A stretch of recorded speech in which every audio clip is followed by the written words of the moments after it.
O pó dançava nos raios de sol que se filtravam pelas janelas vedadas da velha mansão. Um silêncio sepulcral, interrompido apenas pelo bater frenético do meu próprio coração, envolvia-me como uma mortalha. Éramos 6 crianças, ansiosas para começar o jogo, ignorantes da escuridão que se ocultava por trás das paredes descascadas e dos móveis cobertos de lençóis brancos. A casa dos Blackwood, diziam, estava amaldiçoada. Histórias de tragédias, de sussurros na noite e sombras que se moviam sem explicação, circulavam entre os habitantes do povoado. Mas para nós, com a audácia imprudente da infância, era o cenário perfeito para um jogo de esconde-esconde. A Lucas, o mais pequeno do grupo, coube contar.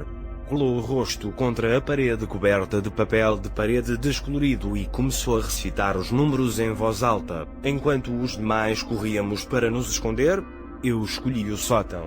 As escadas rangiam sob meus pés, cada passo ressoando no silêncio como um trovão. Ao chegar lá em cima, o ar era denso e frio, impregnado de um cheiro a pó e esquecimento. A única luz provinha de uma pequena janela redonda, iluminando debilmente um espaço repleto de objetos antigos, baús empoeirados, espelhos quebrados e retratos com olhares inquietantes. Ocultei-me atrás de um baú enorme, contendo a respiração para não denunciar minha posição. Escutava os passos de Lucas lá embaixo, cada vez mais perto, cada vez mais lentos. A tensão apoderou-se de mim, um arrepio percorrendo minha espinha dorsal. De repente, o silêncio voltou a reinar. Silêncio demais. Não ouvia Lucas, nem os demais. Apenas o sussurro do vento através das fendas da janela e o bater insistente do meu coração. Lucas? Sussurrei, mas minha voz perdeu-se na imensidão do sótão. Passaram os minutos, que pareceram horas. A escuridão começou a apoderar-se do lugar, convertendo as sombras em formas ameaçadoras. A curiosidade e a inquietação obrigaram-me a sair do meu esconderijo. Desci as escadas com cautela, chamando Lucas e os demais. Não obtive resposta. A casa estava vazia, um labirinto de corredores escuros e quartos silenciosos. Reuni a coragem suficiente para explorar cada canto, cada armário, cada quarto empoeirado. Encontrei os demais, um por um, escondidos nos lugares mais insuspeitos. Mas Lucas não estava por nenhuma parte. O pânico começou a crescer. Buscamos durante horas, revisando cada canto da mansão, gritando seu nome até ficarmos sem fogo. Mas Lucas havia se esfumado, como se a casa o tivesse engolido inteiro.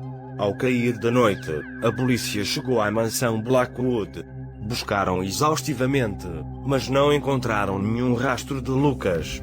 O povoado inteiro uniu-se à busca, mas foi em vão. Lucas havia desaparecido. Os dias converteram-se em semanas, as semanas em meses. A esperança de encontrá-lo com vida desvaneceu-se lentamente. A mansão Blackwood foi vedada e abandonada, convertida num monumento à tragédia e ao mistério. Mas para mim, o jogo de esconde-esconde não havia terminado. Cada noite, em meus sonhos, escutava uma voz débil e longínqua, que me chamava desde a escuridão. Encontre-me, antes que seja tarde demais. A princípio, pensei que era minha imaginação, o remorso por não ter encontrado Lucas. Mas a voz tornou-se mais forte, mais insistente, até que comecei a ouvi-la inclusive quando estava acordado. Uma noite, acordei sobressaltado. A voz era clara e nítida, como se estivesse justo ao meu lado. Levantei-me da cama e segui o som, que me levou até o espelho do meu quarto. Ao olhar-me no espelho, vi algo que me gelou o sangue. Por trás do meu reflexo, na escuridão do vidro, apareceu o rosto pálido e demacrado de Lucas. Seus olhos estavam cheios de terror e desespero. "Ajude-me", gritou com voz rouca. "Estou preso aqui, na casa." Antes que pudesse reagir, o reflexo desapareceu. O espelho voltou a mostrar meu rosto, mas já nada era igual. Sabia que a Lucas estava vivo, preso em algum lugar da mansão Blackwood. Decidi voltar à casa, apesar do medo e da advertência dos demais. Queria encontrar Lucas, ainda que isso significasse enfrentar a escuridão que se escondia em seu interior. Entrei na mansão à meia-noite, armado com uma lanterna e uma coragem emprestada. O silêncio era ainda mais opressivo que da última vez. A casa parecia observar-me, esperando o meu seguinte movimento. Segui o som da voz de Lucas, que me guiou através dos corredores escuros e dos quartos empoeirados. Cheguei ao sótão, o lugar onde tudo havia começado. A luz da lanterna mal iluminava o espaço. Os objetos antigos pareciam ganhar vida na penumbra, observando-me com olhares ameaçadores. De repente, escutei um sussurro que provinha de trás do baú onde havia me escondido da última vez. Aproximei-me com cautela e apertei a tampa. Ali, no fundo do baú, encontrei Lucas. Estava encolhido em posição fetal, tremendo de frio e medo. Seu rosto estava pálido e seus olhos fundos. Parecia ter envelhecido anos. Lucas, exclamei, aliviado. Te encontrei.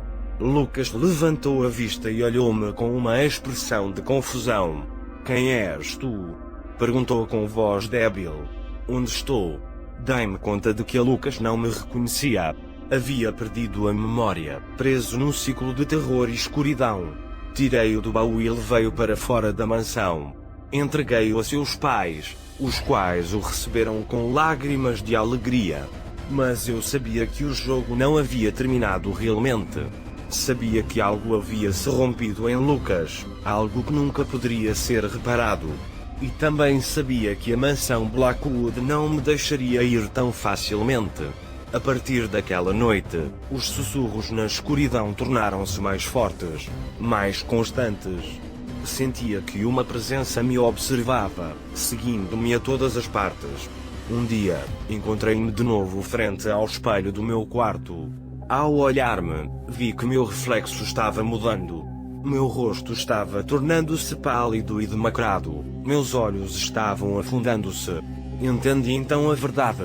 A mansão Blackwood não só havia aprisionado Lucas, mas também uma parte de mim. Havia cruzado a linha entre o mundo real e o mundo das sombras, e agora estava condenado a vaguear pela eternidade no jogo do esconde-esconde eterno. E quiçá, algum dia, outra pessoa escute minha voz, rogando, encontre-me, antes que seja tarde demais.